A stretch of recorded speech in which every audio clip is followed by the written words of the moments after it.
De la Escuela de Biología de la Universidad de Costa Rica, les habla el profesor Bernal Garro y hoy vamos a hablar un poquito acerca del reino de los hongos o reino.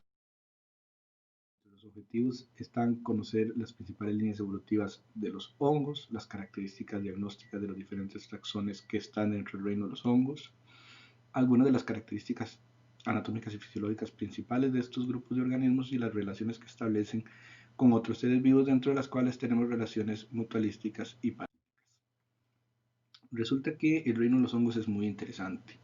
A diferencia de lo que normalmente se nos dice, que los seres vivos más grandes que se conocen son la ballena azul en el reino animal o las secuoyas en el reino vegetal, el ser vivo más masivo, más voluminoso, más grande que se conoce actualmente es precisamente un hongo, Armillaria ostoya, que fue determinado en Oregón hace relativamente poco tiempo, cuando se empezó a hacer un análisis genético de diferentes hongos Armillaria que se encontraban en una superficie muy grande afectando los árboles de los bosques. Resulta que al hacer el análisis genético, todos los organismos recogidos que estaban muy distantes, a millas de distancia, resultaron ser el mismo organismo. Recordemos que el caso de los hongos es particular porque lo que vemos sobre la superficie de la Tierra son los cuerpos fructíferos, la parte que produce esporas, por ejemplo en los basiomicetes. Pero el cuerpo de hongo, que es el micelio, es invisible, es como una telaraña que se encuentra debajo de la tierra y es lo que no vemos. Pues resulta que todos los hongos recogidos, que los científicos pensaron pertenecían a diferentes hongos, eran del mismo micelio, formando una telaraña gigantesca esparcida por kilómetros y kilómetros cuadrados, ¿verdad? Como vemos aquí en este mapa, todos los organismos que se encontraron y que se recolectaron resultaron ser el mismo hongo Armillaria. Y se estima que tiene, aparte de su gran tamaño, más de 2400 años de antigüedad de estar vivo.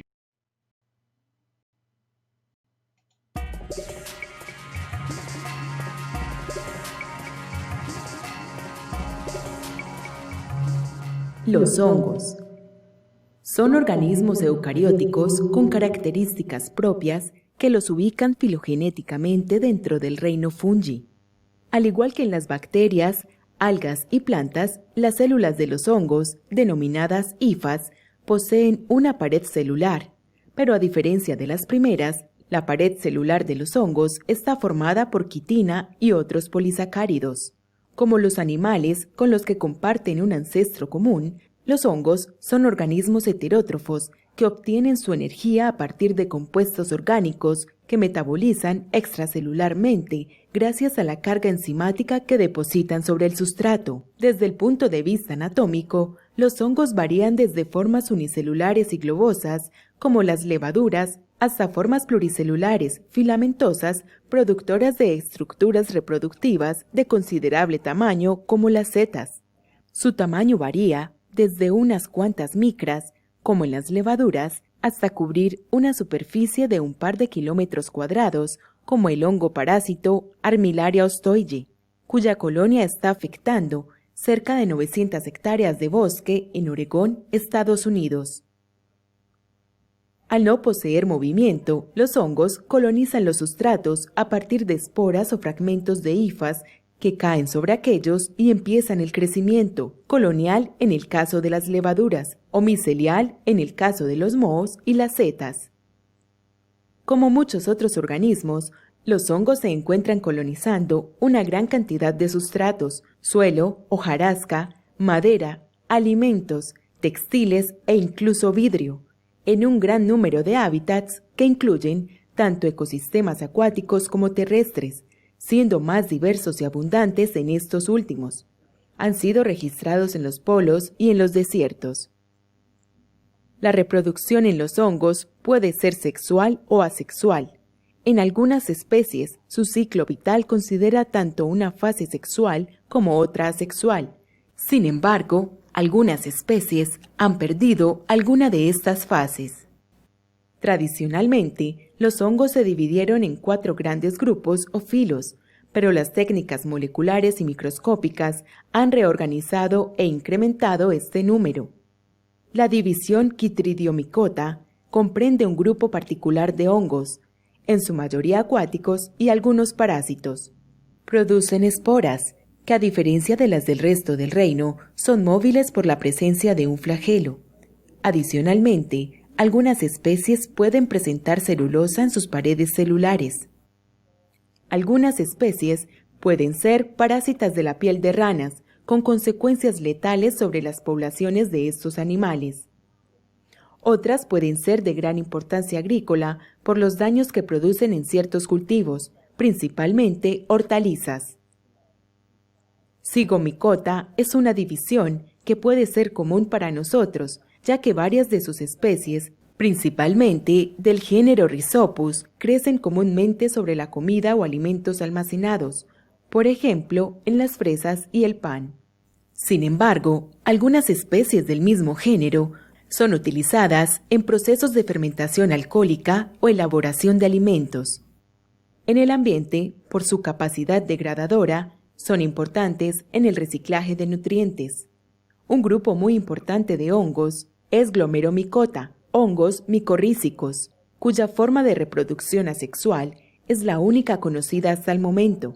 Estos hongos se encuentran formando asociaciones simbióticas con el 90% de las plantas terrestres conocidas, por medio de las raíces, en donde intercambian nutrientes y elementos que permiten la subsistencia de ambos organismos. La división con el mayor número de especies es Ascomicota, que comprende un grupo de hongos en los que la reproducción sexual está acompañada por la formación de una estructura denominada asca, en la cual se producen las ascosporas. Su reproducción asexual está determinada por la producción de conidias o por gemación en el caso de las levaduras. Aquí encontramos especies que pueden establecer asociaciones simbióticas con algunas especies de árboles, otras que son parásitas de muchas especies de insectos, otras que pueden representar serios problemas de salud para los humanos, algunas comestibles y de alto valor culinario, y muchas otras en los bosques realizando procesos de reciclaje de nutrientes. Quizá una de las divisiones con la que más comúnmente se asocia la palabra hongo es con la división Basidiomycota, ya que en esta se encuentran los famosos champiñones o setas. Este grupo de hongos se caracterizan porque su reproducción sexual está acompañada por la formación de una estructura microscópica conocida como basidio, en la cual se producen las esporas. Al igual que los demás hongos, estos participan activamente en el reciclaje de nutrientes en los ecosistemas. Muchas especies son la fuente de alimento para otra gran cantidad de organismos. Otras se encuentran asociadas a algunas especies de árboles formando asociaciones simbióticas denominadas ectomicorrizas. Y otras, como Armillaria ostoye, mencionada antes, son parásitos de considerable importancia.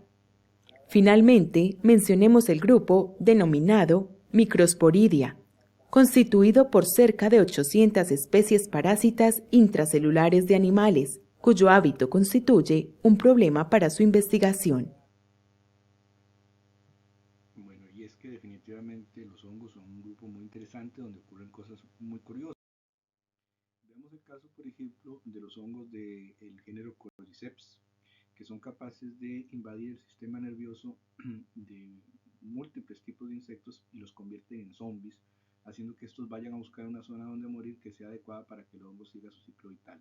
Veamos este caso.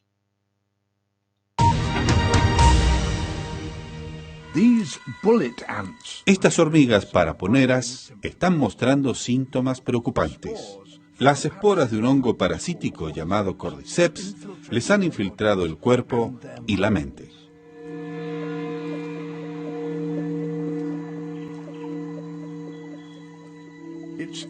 Su cerebro infectado dirige a esta hormiga hacia arriba.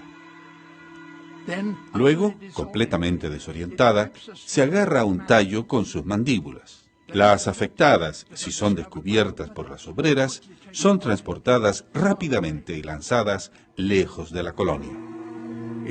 Parece extremo, pero este es el motivo. Como si fuera ciencia ficción, el cuerpo del Cordyceps comienza a salir de la cabeza de la hormiga.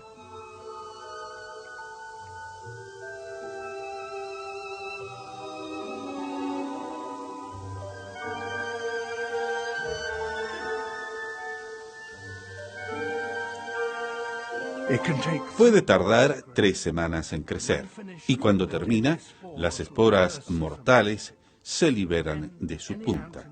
Entonces, cualquier hormiga que esté cerca corre peligro de muerte. El hongo es tan virulento que puede destruir colonias enteras de hormigas. Y las hormigas no son las únicas víctimas de este asesino. Hay, literalmente, cientos de tipos diferentes de hongos Cordyceps y, sorprendentemente, cada uno se especializa en una sola especie.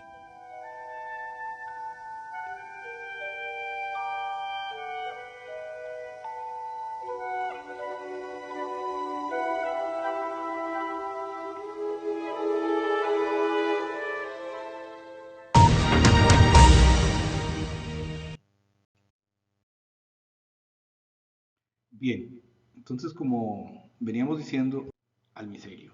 El micelio sería esta serie de fibras de hifas, de ramas, denominadas hifas, que se extienden como una telaraña bajo la tierra y que se originan a partir de una espora original, ¿verdad? Entonces forman esta gran estructura enmarañada a la que llamamos micelio. El cuerpo fructífero sería nada más la parte reproductiva que es aérea o que está sobre el suelo, ¿verdad? En el caso de los basidiomicetes sería un basidiocarpo, en el caso de los ascomicetes un ascocarpo. Tenemos entonces que el micelio está constituido por hifas y las hifas están constituidas por células, al menos en el caso de las hifas tabicadas o las hifas septadas, que son hifas que tienen paredes transversales, ¿verdad? Pero que estas paredes transversales contienen un septo que comunica a las dos células vecinas, ¿verdad? Entonces cada una de estas correspondería, cada una de estas estructuras, a una célula fúngica.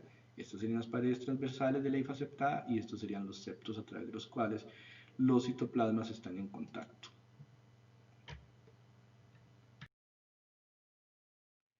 Dependiendo de la estructura celular de la hifa, vamos a tener tres tipos principales de morfologías en los hongos.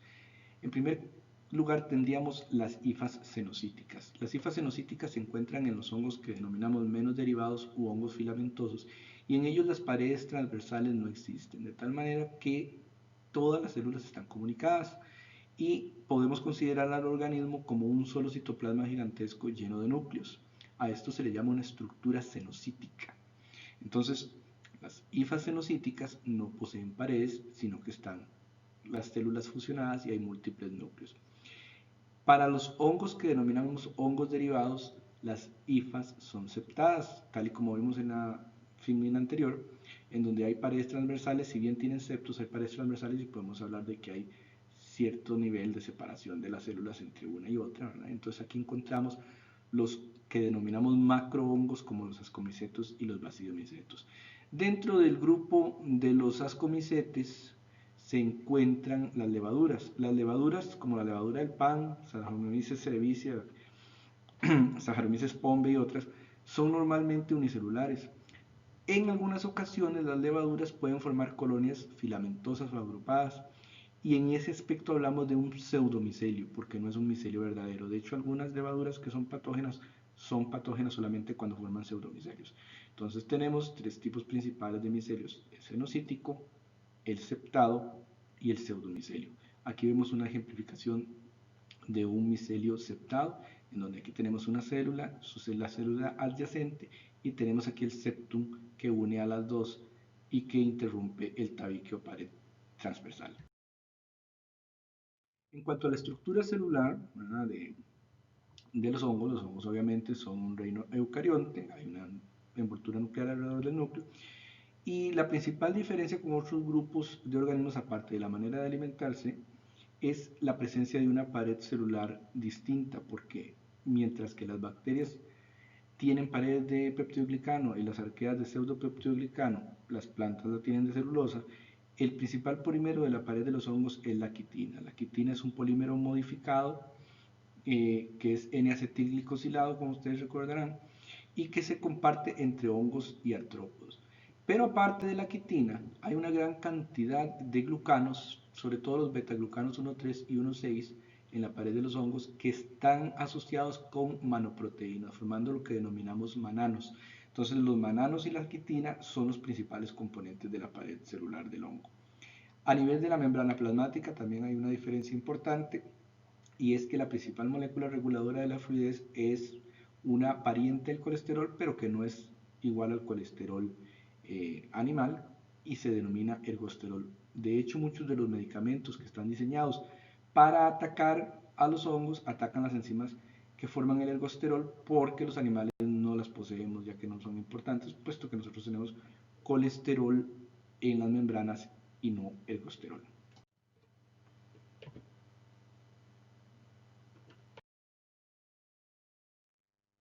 Entonces, hay algunos, por ejemplo, podrían tener aplicaciones como controladores de plagas. Por ejemplo, este género Arthrobotrys, ¿verdad? El género Arthrobotrys genera filamentos que son capaces de envolver y matar a los nematodos de los cuales se alimentan. Los nematodos son un grupo de gusanos redondos, ¿verdad? Filum nematoda, que son muy biodiversos, y se sabe que parasitan casi que todo tipo de planta animal. Casi que siempre que se ha descubierto una especie, se ha descubierto un grupo de nematodos que la parasita. Entonces, este Arthrobotrys, por ejemplo, es capaz de controlar este tipo de plagas, pues, tiene un gran potencial ahí de uso como biocontrolador. Por ejemplo, los cordyceps que ya mencionamos, ¿verdad? Que podrían utilizarse para controlar plagas, que le digo yo sería muy importante, por ejemplo, controlar el mosquito anófeles, ¿verdad? De una manera,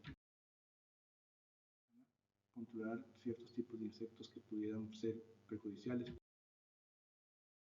Y también hay algunas relaciones simbióticas muy interesantes en las que participan no un organismo, sino varios. Por ejemplo, una de las más importantes de esas relaciones simbióticas es el de Atta cephalotes, la conocida como hormiga roja o zompopa. Ella corta trozos de hojas, pero en realidad no es que se alimenta de ellas directamente, sino que cual agricultor las lleva al nido, al hormiguero, y las cultiva. Sobre esas hojas cultivadas van a crecer hongos de los cuales se alimenta la. Además están involucradas bacterias que forman un biofilm, incluso dentro del microbioma intestinal de las hormigas. Pero entonces vemos aquí una relación simbiótica, insecto, planta, hongo, incluso bacteria, muy interesante.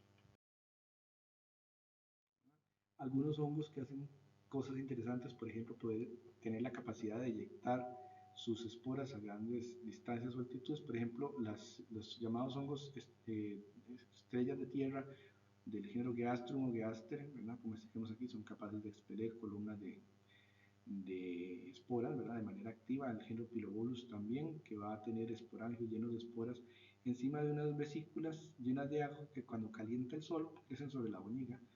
Cuando calienta el sol, el agua empieza a evaporar y a causar presión, de tal manera que explota y expele las esporas a grandes. Vamos a tener que muchas de las especies pueden reproducirse sexual y asexualmente, aunque hay algunas especies en las que no se conoce la reproducción sexual, y que antes se colocaban dentro del filum de los hongos imperfectos o fungi imperfecti o deuteromycetes. Bueno, en realidad ya ese nombre no es muy utilizado, pero en libros viejos todavía se puede encontrar. El micelio, ¿verdad? Puede seguir dos caminos. Uno de esos caminos es que las células distales apicales pueden empezar a constreñirse, ¿verdad? Generando unas células de reproducción asexual que se llaman conidias. Esas conidias se forman por conidiogénesis. Son celulitas que van a llevar un núcleo, ¿verdad? Y que caen al suelo, y en el suelo vuelven a reproducirse por mitosis generando un nuevo micelio. Entonces esa sería una etapa de reproducción asexual.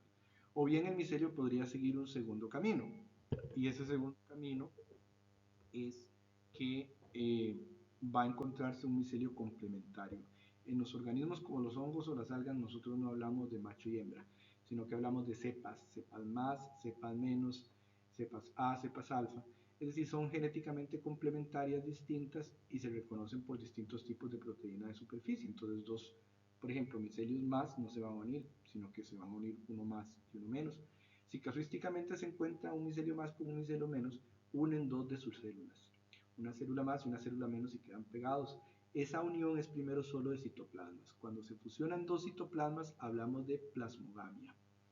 Luego de la plasmogamia va a quedar entonces una célula que va a tener dos núcleos, un núcleo más y un núcleo menos. Eso se llama estado de heterocarionte, ya lo vamos a mencionar de nuevo. Tarde o temprano, depende de la especie de hongo, los dos núcleos se van a unir. Cuando dos núcleos se unen, eso se le denomina cariogamia. Después de la cariogamia se va a generar un núcleo diploide. A esta célula la vamos a llamar cigoto. El cigoto entra en meiosis y por meiosis va a producir esporas de reproducción sexual. Las esporas van a ser liberadas al medio, digamos al suelo, al agua, y van a germinar formando un nuevo micelio, un micelio más o un micelio menos según el tipo de espora, y entonces así vuelve a entrar en el ciclo de reproducción sexual. Eso quiere decir que a veces el hongo puede entrar en reproducción asexual, salir de ella y entrar en reproducción sexual o viceversa. O podría permanecer en reproducción sexual algún tiempo y en reproducción asexual en otro tiempo.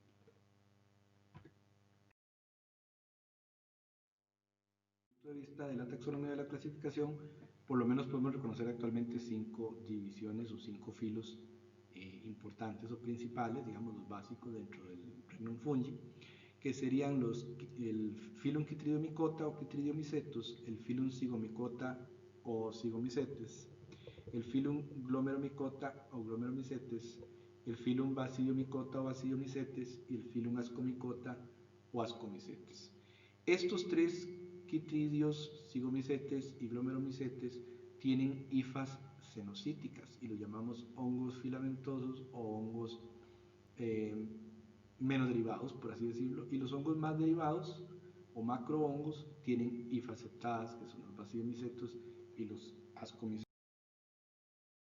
Recordemos que todos estos grupos de hongos que comenzaron su evolución en el Ordovícico tienen ancestros comunes con las líneas evolutivas que llevaron hacia los canoflagelados y al reino animalia, los animales. Un punto importante aquí de recalcar es que los ascomicetos y los basidiomycetos juntos tienen un periodo de dicarionte extendido y son muy particulares en eso. Otros grupos de seres vivos no tienen este tiempo como heterocarionte o dicarionte y extendido, y se llaman los dicariomycetes, el grupo de los dicariomycetes, entonces ascomicetes y esta clasificación del reino de los hongos que acabamos de ver pues es bastante sencilla. Vean que el problema es mucho más complejo. Se cree que se conocen aproximadamente unas 100.000 especies de hongos clasificados, pero que eso corresponde al máximo un 6% de la biodiversidad de hongos que existe, es decir, puede haber hasta 5 millones de especies de hongos. Si vemos este gráfico, eso significa que la gran mayoría de los hongos, un 98% no los conocemos, y que basamos nuestra clasificación actual en apenas como un 2% de especies conocidas. ¿Qué quiere decir eso? Que la taxonomía es una ciencia viva que va a seguir cambiando y modificándose los nombres, la nomenclatura, los grupos, los taxones conforme vayamos avanzando en nuestros conocimientos de la genética y descubriendo nuevas especies. Si nos vamos a nivel genético, los estudios más recientes entonces nos dicen que hay por lo menos 7 filos, ¿verdad?, genéticamente distintos de hongos, en donde tenemos el Phylum Microsporidia, el Phylum Blastocadiomycota, los Chytridiomycota, el Phylum Neocarymastigomycota, Glomeromycota, Ascomycota y Basidiomycota principalmente, ¿verdad? Uno de los ejemplos, ¿verdad?, de grandes cambios dentro del reino de los hongos es que habían un montón de organismos que actualmente no están ahí, que se creían que eran hongos, pero que al hacer el análisis genético de los mismos nos dimos cuenta de que no pertenecen al Regnum Fungi. Por ejemplo, los oomicetes, ¿verdad?, que aún se llaman oomicetos, pero que están ahora dentro del Regnum Protoctista. Los modos celulares y acelulares del légamo también antes estaban en el Regnum Fungi, ya no están. Y por ejemplo, el Phylum Chytridiomycota todavía en muchos libros todavía se le reconoce como un filo, pero en realidad tenemos que darnos cuenta de que, digamos, Phylum Chytridiomycota, este grupo es polifilético, no es un grupo monofilético. Y entonces, esta nomenclatura en este grupo va a tener que cambiar. De hecho, ahí sabemos que hay zygomycetos más clásicos y blastocladiales, pero que estos grupos realmente son polifiléticos. Entonces, ese Phylum Zygomycota no es un Phylum realmente dicho adecuadamente desde el punto de vista sistemático y tiene que tablita aquí, la 22.1 que ustedes tienen en el libro, entonces va a explicarles las características de estos grupos de hongos que hemos venido hablando. Recordar que Chytridiomycetes, Zygomycetes y Glomerulomycetes son cenocíticos y que Basidiomycetes y Ascomycetes, estos siendo los más biodiversos del reino de los hongos, son los hongos septados o macrohongos. Entonces, para hablar de las células esporales del Regnum fungi, vemos que tienen morfología un poquito distinta o tienen características particulares según el taxón de hongos del que estemos hablando. En el caso de los Chytridiomycetos, tienen gametos y esporas con flagelos. Los Chytridiomycetos son acuáticos, necesitan estar en ambiente acuático, sea de agua salada o de agua dulce o tierra húmeda, y necesitan agua porque ellos nadan. Son los únicos que conservan todavía esporas y gametos flagelados. El resto de los hongos no tiene flagelos en sus células reproductivas. En el filo de Zygomicota se caracterizan porque se forma un cigoto de paredes gruesas, oscuras, una característica diagnóstica del grupo, y de este cigoto se van a formar por crecimiento los esporangióforos, los esporangios y en ellos las esporas de los zygomycetes. Los basidiomycetos van a producir unas células en un tejido que se llama hymenium, que se llaman basidios. Los basidios entran en meiosis y de cada basidio se van a producir 4 basidiosporas. En el caso de los ascomycetes, la producción de esporas es muy parecida al de los basidiomycetes, pero las células productoras de esporas no se llaman basidios, se llaman ascas, que viene de ascus, saco, y va a sufrir una meiosis y luego una mitosis, de manera que se producen por cada ascus, se van a producir 8 esporas en lugar de las 4 de los basidiomycetos. Bueno, algunos de estos grupos, por ejemplo, el filum Chytridiomycota que hemos ido mencionando, los chytridios, ¿verdad? Que son principalmente acuáticos, aunque también pueden afectar a ciertas plantas, por ejemplo, pero son principalmente de ambiente húmedo, ¿verdad? Tienen estas formas morfológicas interesantes. Lo importante que volvemos a recalcar de los Chytridiomycetes es que tienen tanto gametos como esporas flageladas. Es el único grupo de los hongos que conserva flagelos. Aquí vemos, por ejemplo, el ciclo de vida de Anomyces macrorhinus, en donde vean que los gametos se van a buscar en el agua, se van a fertilizar, forman un cigoto diploide. Ese cigoto diploide comienza a formar un esporofito que al madurar va a producir zoosporangios, ¿verdad? Que van a producir meiosporas. Estas meiosporas van a ser liberadas, con meiosis son liberadas y forman gametotalos. Esos gametotalos son los que van a generar después los gametos masculinos y femeninos, que van a volverse a liberar y van a buscarse para volver a formar un cigoto. Y entonces así se completa el ciclo de vida que va a viajar de la reproducción asexual con los esportalos, los esporofitos, a la reproducción sexual que ocurre en los gametotalos o gametofitos. Algunos géneros son importantes desde el punto de vista ecológico, por ejemplo este género Batrachotrichum, Dendrobatidis la especie, son un grupo de Chytridiomycetos oportunistas que invaden la piel de los anfibios, ¿verdad? Veanlo aquí en esta fotografía de microscopio electrónico, donde están aquí los hongos creciendo en la piel de la rana y terminan matándolos, ¿verdad? Se sabe que el aumento de temperaturas en muchos países debido al cambio climático ha venido aumentando las infecciones de estos Chytridiomycetos sobre los anfibios, masivas de anfibios, ¿verdad? Países como Panamá, como Costa Rica, se ha convertido en un problema importante, ¿verdad? Para el grupo de...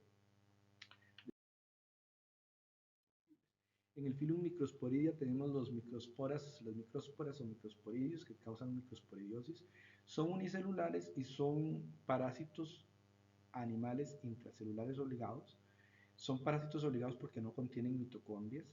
Va a haber algunas especies que tienen un núcleo, otras que tienen dos.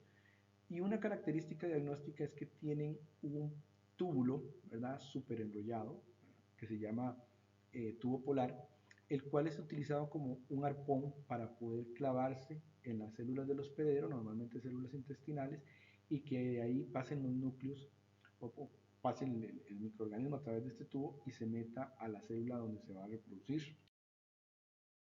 Este proceso es la enfermedad que se llama microsporidiosis. Aquí lo vemos, ¿verdad? cómo lanzan este arpón y cómo el material genético, pues la célula va a pasar al interior de, esto sería un enterocito del animal, y ahí el trofozoito va a pasar a merozoito y se va a reproducir, saliendo después rompiendo la célula. Aquí vemos un microsporídeo con el tubo polar eyectado, y aquí vemos algunos que tienen el tubo polar todavía no eyectado, como está aquí, enrollado en la región apical celular. Se ingieren, digamos, vía oral, y al llegar al intestino, entonces el trofozoito, que es la célula activa, que se alimenta activamente, entra en una fase esporogénica, ¿verdad?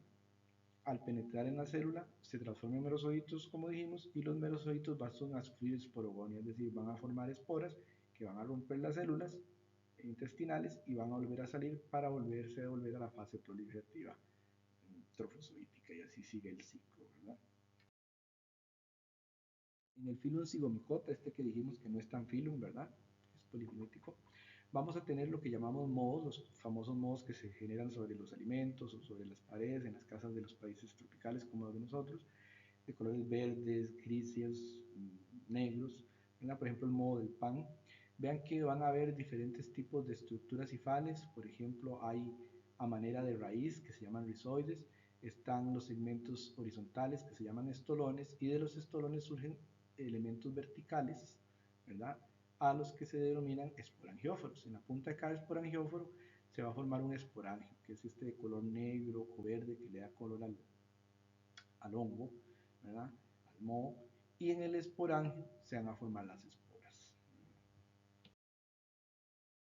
Tenemos, por ejemplo, Rhizopus nigricans, y vean que igual si hay un moho más y un moho menos, van a sufrir plasmogamia, pero aquí la cariogamia en los zigomicetes ocurre rápidamente. Entonces rápidamente hay cariogamia y se forma un cigosporangio, ¿no?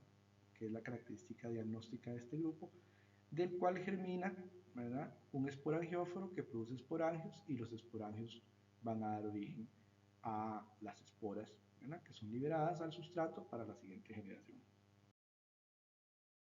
Aquí vemos el ciclo de vida de Rhizopus, por ejemplo, Rhizopus nigricans.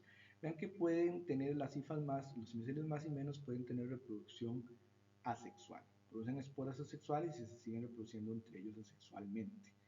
Pero si se encuentran uno más y uno menos, pues va a ocurrir todo aquel proceso que dijimos en la plasmogamia, la formación de gametangios, la formación del cigosporangio, ¿verdad?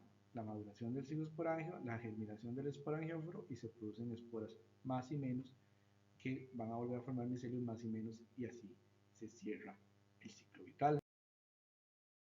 Tenemos, por ejemplo, Aspergillus niger, su estructura. Vean que el esporangióforo termina en una vesícula que forma células, ¿verdad? Estas células se llaman protofiálidas, que después forman fiálidas, y las fiálidas pueden producir conidios. Acuérdense que la conidiogénesis era una forma de reproducción asexual, ¿verdad? Entonces puede haber, de nuevo, la misma estructura, Aspergillus niger, ¿verdad? Y aquí vemos la fotografía electrónica de barrido de las fiálidas llenas de conidias. Filobolus, este otro género que habíamos mencionado, vean que el esporangióforo aquí termina en una vesícula que está llena de agua, y esa vesícula llena de agua está debajo del esporangio donde están las esporas. Cuando el sol calienta, recuerden que estos hongos viven sobre el estiércol, cuando el sol calienta mucho esta estructura, el agua comienza a dilatarse y evaporarse, entonces esa presión hace que explote y que lance a gran distancia la cápsula llena de esporas. En el filum glomeromicota, que es otro hongo cenocítico, es muy importante porque tal vez es el menos biodiverso, pero es el que tiene una gran importancia en la formación de las llamadas endomicorrizas arbustivas. Es el único grupo que forma estas endomicorrizas. La micorriza es la unión o la asociación entre un hongo y una planta, particularmente las células de la raíz, y se ven mutuamente beneficiadas porque el hongo le da minerales y agua a la planta, y la planta le da albergue y azúcares al hongo. Entonces se meten adentro de las células radiculares. Aquí vemos el núcleo de la célula vegetal de la raíz, el córtex de la raíz, y forman un micelio ramificado que se llama un arbúsculo, ¿verdad? Entonces ahí vive el hongo feliz. Estas endomicorrizas se llaman arbusculares, como dijimos, por la forma de arbolito que tienden a tomar en el interior de las células. Aquí vemos el aspecto externo, afuera de la raíz. También vemos las micorrizas, ¿verdad? Y la formación de arbúsculos en el interior de las células vegetales. Aquí se ve muy claro otro arbúsculo completamente claro dentro del citoplasma de las células. Bueno, entonces ahora estaríamos pasando a los macrohongos o los hongos de hifas septadas. En el filum Basidiomycota encontramos los denominados hongos de sombrero porque el cuerpo fructífero va a tener la forma típica, normalmente tiene la forma típica de un sombrero. La estructura de este cuerpo fructífero, que es lo que vemos sobre el nivel del suelo, sería un pie, ¿verdad? O estípite, y un sombrero o píleo. Cuando crece el pie o estípite, rompe una serie de membranas que puede originar, por ejemplo, en la parte inferior un remanente de membrana que se denomina volva, y en algunas especies un remanente superior de la membrana esta que se denomina un anillo. No todos van a tener este anillo, no todos lo van a tener claramente visible. En el sombrero existe una estructura que se llama himenióforo, acá, donde crece un tejido que se llama el himenium o himenio.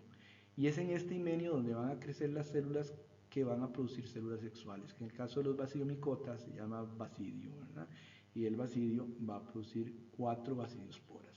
Se forman 4 esporas por cada célula basidial. Entonces, vean que esta estructura acá, el himenióforo, puede formar tabiques, ¿no? O laminillas, y este tejido que se forma sobre ese tabique o laminilla se llama himenium. Del himenium se originan los basidios, y de los basidios, las basidiosporas. Aquí lo vemos de nuevo. Entonces tenemos el estípite, llega el píleo, ¿verdad? El píleo forma laminillas, y sobre las laminillas crece el himenium, y sobre el himenium los basidios que dan origen a las esporas. En cuanto a los tipos de sombrero o de píleo, tenemos que hay globosos, ovoidales, en forma de campana, convexos, hemisféricos, cónicos, aplanados, mamelonados, en forma de embudo. Y en cuanto al tipo de himenióforo, ¿verdad? La estructura sobre la cual se forma el himenium, vamos a tener que himenióforos en forma de pliegues o plegados, en forma de tubos, en forma de aguijones y en forma de láminas. Entonces tenemos una gran diversidad. En cuanto al ciclo de vida de un basidiomyceto, de nuevo tenemos micelios más y micelios menos. Cuando estos van creciendo y se encuentran en el substrato, en el suelo, ocurre la plasmogamia. Pero aquí una diferencia muy importante con los zigomicetos es que en los basidiomycetos y en los ascomicetos la plasmogamia está muy separada de la cariogamia, es decir, la cariogamia es tardía. Una vez que ocurre plasmogamia, comienza a formarse un nuevo micelio que va a ser este nuevo micelio que va a ser diferente de estos dos, porque este va a tener siempre células con dos núcleos. Ese micelio se llama estadio de dicarionte o heterocarionte. Y ya no vamos a hablar ni de haploide N ni de diploide 2N, sino que vamos a hablar que el dicarionte es N más N. Y esa es una característica muy interesante del ciclo de vida que solo encontramos en estos grupos, en los basidiomycetes y ascomicetes, que tienen entonces un estado dicarionte alargado.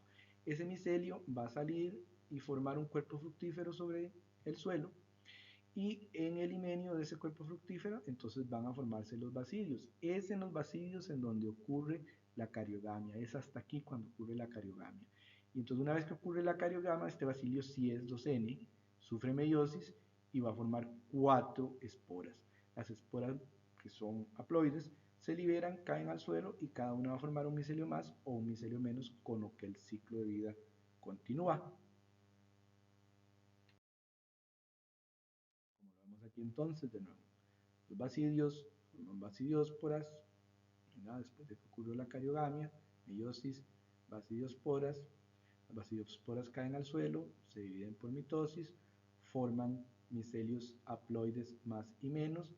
Si se encuentran, hay una plasmogamia, se forma un micelio N más N o dicarionte, que después va a formar el cuerpo fructífero y el ciclo se cierra, ¿no?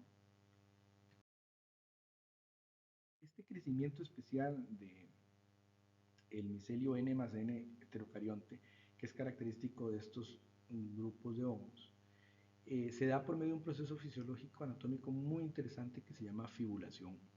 En la fibulación, cuando va creciendo el micelio de carionte, la célula apical que se va a dividir, ¿verdad?, comienza a formar una proyección lateral. Esa proyección lateral se llama fíbula, se llena de citoplasma. Y dentro de la fíbula migra uno de los dos núcleos. Una vez que esto ocurrió o durante la migración, hay una mitosis, pero es una mitosis coordinada. O sea, los procesos moleculares de coordinación aquí son bastante complejos y no vamos a entrar en ese detalle, pero la idea es que ocurre un proceso de mitosis coordinada. Los dos núcleos entran en mitosis al mismo tiempo. Y entonces van a formar 4 núcleos hijos, pero lo interesante aquí es que la fíbula forma un tabique en la parte posterior, de tal manera que queda un tabique en la parte posterior acá de la fíbula y al medio de la célula apical, de tal manera que quedan separadas las dos nuevas células hijas y cada una queda con un núcleo original de tipo más y un núcleo de tipo menos.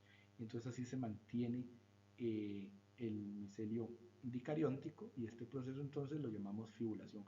La fibulación es muy similar tanto en Basidiomycetes como en Ascomycetes. Ya en el basidio, mucho tiempo después, cuando se formó el cuerpo fructífero, en el basidio ocurre la cariogamia. Se forma un núcleo dicarionte, perdón, un núcleo diploide, que inmediatamente sufre meiosis, y en el caso de los basidiomycetos es nada más una meiosis, se van a formar 4 núcleos haploides que van a entrar en cada uno de 4 esterigmas, ¿verdad?, y van a terminar formando cada uno una basidiospora, por lo cual cada basidio va a formar 4 basidiosporas. Vemos que hay mucha diversidad en cuanto a las especies y cuerpos fructíferos de los basidiomycetes. Hay algunos gigantes, ¿verdad?, como los vejines. Hay hongos en repisa. Hay algunos basidiomycetes que son mocosos, que ni siquiera parecen basidios. Por ejemplo, tenemos los falos con velo, muy interesante. Algunos que son consumibles, como el champiñón común, Agaricus bisporus, el shiitake, que es un hongo de origen japonés, Lentinus edones, muy apreciado en cocina fina, el pleurotus, que también, ¿verdad?, el amanita cesárea, que es una bronja que sí se puede comer, así como hay amanitas sumamente tóxicas, sumamente venenosas que no se pueden comer, que resultan mortales, como la amanita muscaria, la amanita faloides, boletus satanas. Hay algunas que no son tal vez venenosas, pero sí causan alucinaciones, ¿verdad? Entonces tenemos hongos, Boletus edulis, que es comestible, Agaricus campestris, ya lo mencionamos, Macrolepiota procera, por ejemplo, tenemos aquí Pleurotus syringae, Cardo. Los gasteromycetes, como por ejemplo Geastrum, que aparte de que pueden impulsar sus esporas, son muy interesantes porque levantan el cuerpo fructífero y forman una estructura así como en forma de hombrecillo, ¿verdad? Geastrum fornicatum se llama este. Calbates, vejines gigantes, como Calbate gigantea, vean el tamaño que puede tener un cuerpo fructífero de un vejín. Hongos en oreja, que se ven muy bonitos sobre los troncos de los árboles, pero aunque se vean muy bonitos, en realidad lo que está haciendo el hongo es metiendo sus hijas en el floema del tronco, entonces está parasitando al árbol, en este caso Polysporus squamosus, muy común. Polyporus alveolaris, ven aquí el himenio en poros, en forma de poros, y este no es un himelio laminado, sino es un himelio poroso. ¿Verdad? Polyporus acularius, muy comunes en los bosques lluviosos. Trametes versicolor es un ejemplo de hongos coralinos, parecen corales, los llamamos coraláceos o coralinos. Este es comicete muy interesante, estrella de mar, Aceroe rubra, una estrella roja, que vean que el cuerpo fructífero va a formar las esporas en una masa con un moco hediondo, un mucus hediondo, que atrae insectos, como las moscas o demás, que llegan atraídos por el olor putrefacto y se llevan entre las patas esporas, porque van metidas en este moco, y así es una manera en que el hongo se asegura fácilmente que transporten sus esporas a otras partes y se disemina. Los falos, como Phallus induciata y Phallus impudicus, algunos tienen velum o velo, otros no, producen también un olor nauseabundo, se llaman falos porque tienen forma de falo, de órgano masculino, ¿verdad? Con el olor nauseoso también atraen insectos que ayudan en la diseminación de las esporas. Amanita verna, uno de los hongos más venenosos que pueden existir, es un basidiomyceto. Amanita muscaria. De la Amanita muscaria, que es un hongo alucinógeno, ¿no? Causa delirios, visiones, esquemas, trances.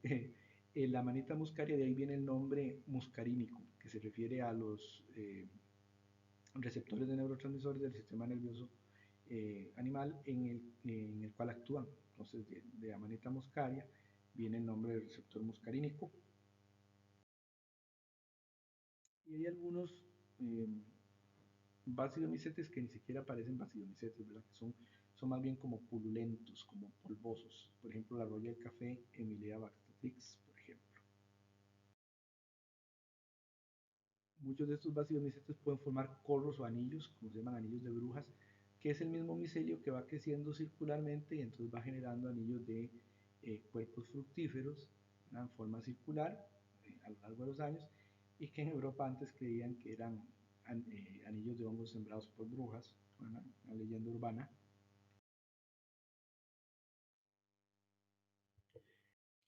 Y dentro de los escomicetes encontramos también a las que denominamos levaduras. Las levaduras son hongos unicelulares, la mayor parte del tiempo, que se pueden reproducir asexualmente por gemación, aunque también tienen procesos de reproducción sexual. Las levaduras son normalmente unicelulares. En algunos casos pueden formar colonias filamentosas, se unen en cadenitas y eso se le llama un pseudomicelio. Aquí vemos, por ejemplo, una criofractura muy bonita de una levadura donde observamos el núcleo, las estructuras citoplasmáticas, la pared celular y la membrana, ¿verdad? De levaduras como Schizosaccharomyces spon. Aquí en fotografía electrónica de transmisión, una levadura en proceso de gemación, un tipo de reproducción sexual. Aquí se ve por microscopio de barrido. Pero vean que las levaduras entonces pueden cambiar desde la reproducción sexual hasta la asexual. Normalmente cuando se reproducen por gemación, cada vez que hay una gema queda una especie de cicatriz. Entonces, por ejemplo, en este caso vemos 3 cicatrices, ha gemado 3 veces y aquí está gemando una 4ª vez esta levadura.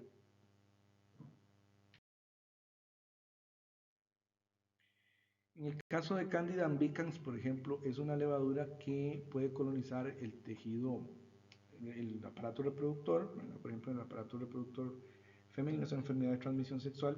Cuando las cándidas forman estos pseudomicelios, comienzan a trepar por el epitelio reproductivo y entonces infectan la vagina, ¿verdad? Entonces, esa enfermedad se le llama candidiasis.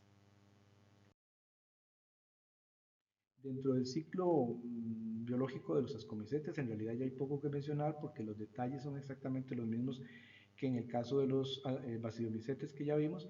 Aquí tal vez la única característica a recordar es que cada ascus o asco o asca va a tener primero una meiosis y luego una mitosis, de manera que cada asco va a producir 8 ascosporas en lugar de las 4 basidiosporas de los basidiomycetos. Aquí vemos el caso de la plasmogamia en un ascomiceto. Vean cómo el ascogonio y el anteridio, que generan respectivamente, podríamos llamarlo el equivalente a la estructura reproductora femenina y masculina, van a formar una proyección, ¿verdad?, que se llama tricógina. Esa tricógina va a unir a los dos y entonces aquí es donde ocurre la plasmogamia y ya se genera a partir de ese momento el micelio dicarionte, que después va a formar el ascocarpo. Aquí vemos un ascocarpo, entonces en esta región ocurrió la plasmogamia. Primero teníamos solamente células más, células menos. Aquí ocurrió la plasmogamia, después de la formación de la tricógina. A partir de aquí se genera todo el micelio dicarionte del hongo, que forma el cuerpo fructífero del hongo, que en el caso de los ascomicetes se llama ascocarpo. Y aquí entonces vemos las ascas. Entonces vemos cómo en la asca ocurre la cariogamia, se forma el cigoto o célula diploide, hay meiosis, seguida de mitosis, y entonces cada asco va a generar 8 ascosporas. En cuanto a los tipos de ascocarpos, así como vimos que había diferencias en cuanto a la morfología de los basidiocarpos, los ascocarpos obedecen a 3 tipos principales de estructura. Los clesitotecios son cuerpos fructíferos esféricos sin orificio de salida. Entonces, cuando las esporas salen, van a tener que romper al clestotecio. El peritecio es también ovoide o circular, pero tiene un orificio de salida para las esporas. Y el clásico apotecio de los ascomicetos, que es en forma de nido o de copa. Entonces, aquí tenemos esos tres tipos de ascocarpos. Tenemos, por ejemplo, un pleistotecio de microsfera, como tiene que romper el pleistotecio de la espora para salir. Aquí se ven en esferoteca muy bonitas las esporas adentro del pleistotecio. Estos son ascocarpos en forma de apotecio, en forma de copa o de nido. Aquí vemos el himenio teñido lleno de ascosporas, ¿verdad? Y aquí la forma del cuerpo fructífero. Hay mucha diversidad en cuanto a los tipos de ascomicetes. Tenemos los ascomicetes en forma de copa, tenemos las morchelas, por ejemplo, colmenares. Tenemos, por ejemplo, el caso de Clavices purpurea. Clavices purpurea afecta a cereales como el centeno, ¿verdad? Y sobre el hongo van a crecer numerosos cuerpos fructíferos y este hongo se caracteriza porque genera la dietilamina del ácido lisérgico o LSD.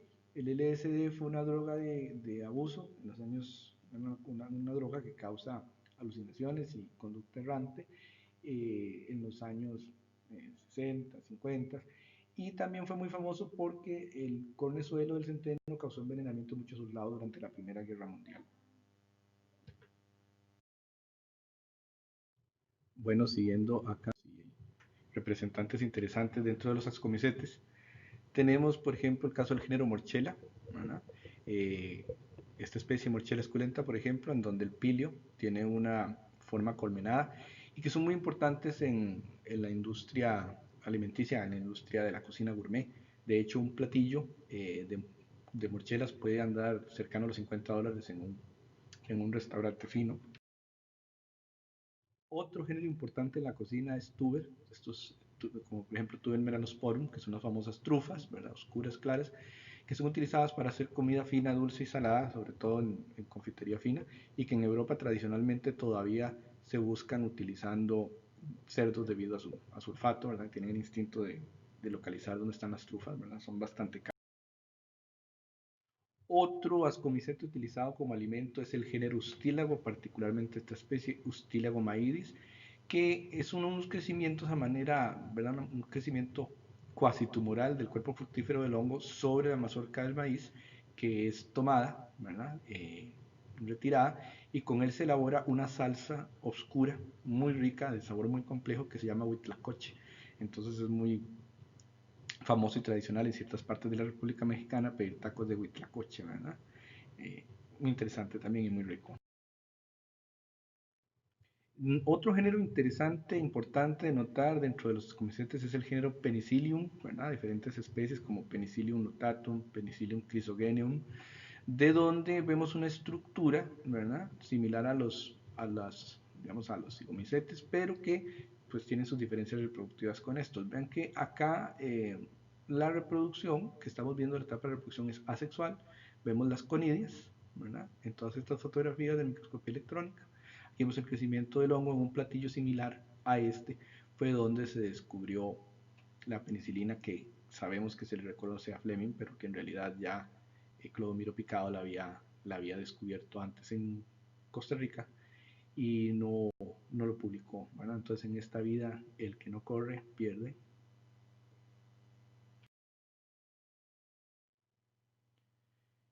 Ahora vamos a pasar al tema de las asociaciones simbióticas para ir ya finalizando el tema de los hongos, particularmente dos muy importantes, los líquenes y las micorrizas.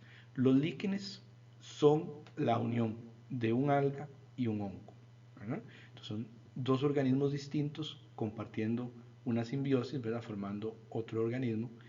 El hecho es que no es una simbiosis, no es una simbiosis interna obligatoria, como por ejemplo en el sentido de la simbiosis de la mitocondria o del cloroplasto, porque los organismos tienen que limitarse a reproducirse sexualmente y fragmentarse, como ya lo vamos a ver, de tal manera que estén presentes las dos partes involucradas.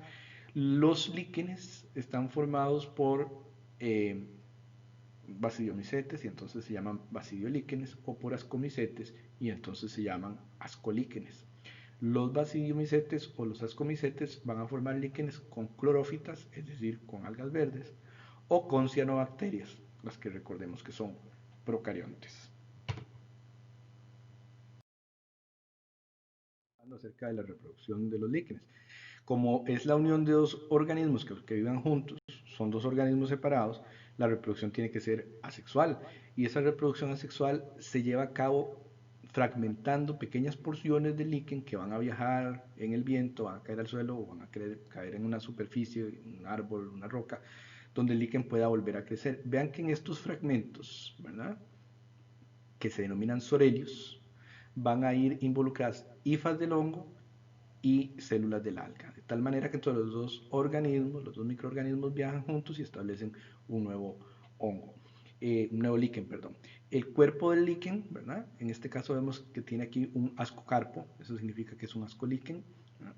Va a estar estructurado en tres regiones, una región apical o corteza apical, debajo de la cual va a haber una franja que contiene concentradas las algas, a la cual vamos a llamar lámina de algal o estrato algal. Obviamente ese estrato algal está solamente en el córtex superior y no en el inferior, porque al córtex superior es a donde penetra la luz, ¿verdad?, que necesita el alga para hacer su fotosíntesis.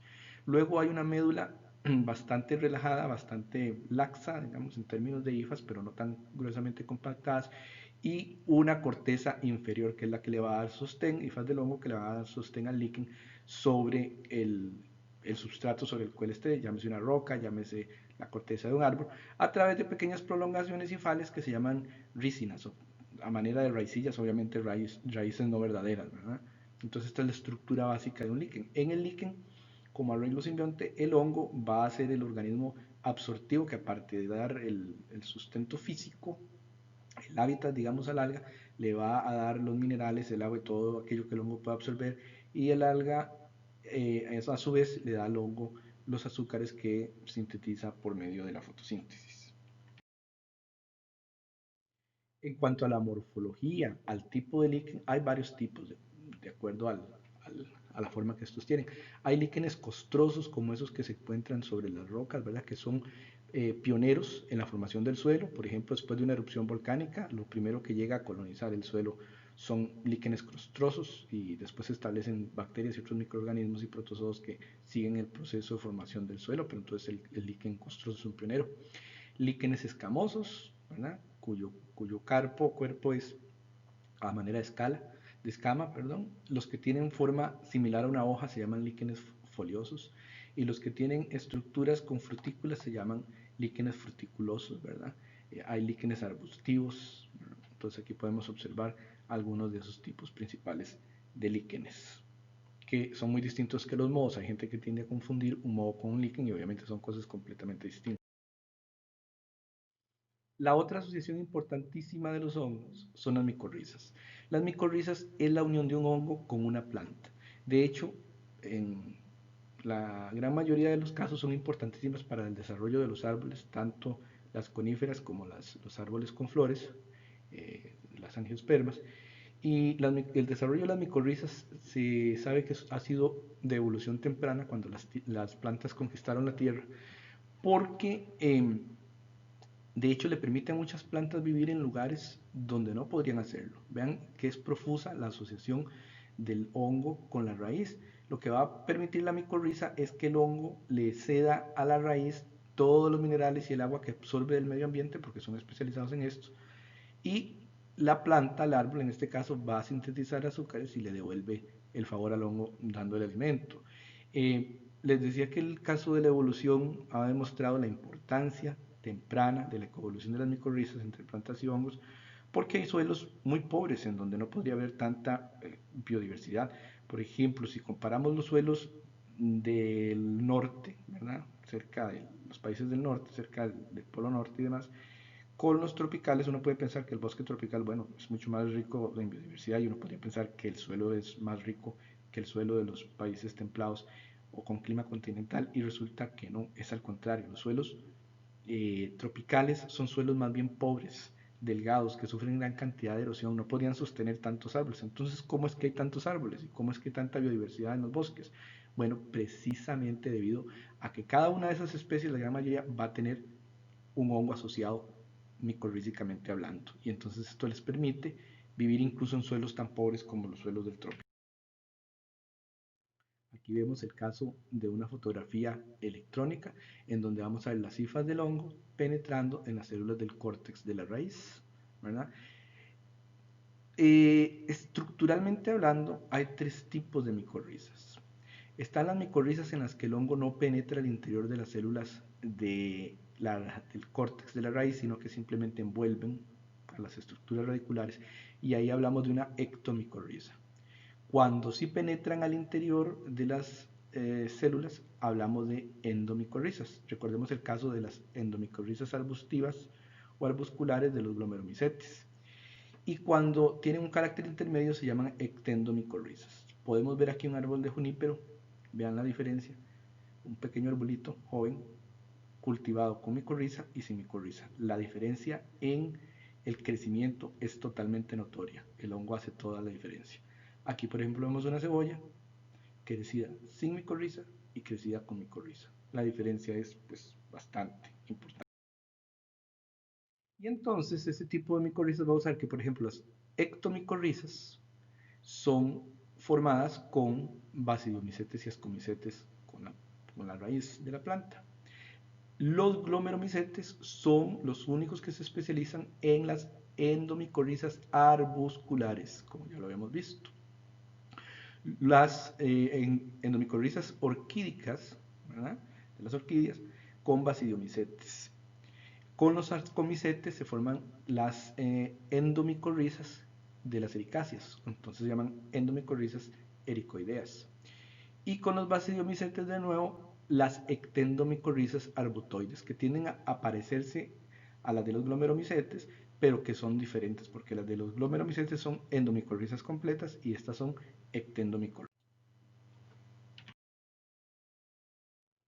Finalmente, aquí está esta tablita con algunas de las características fundamentales de las ectomicorrizas, los tipos de plantas. Ven que, por ejemplo, las ectomicorrizas se van a encontrar en angiospermas y gimnospermas y participan tanto ascomicetes como basidiomicetes, por lo tanto son muy comunes.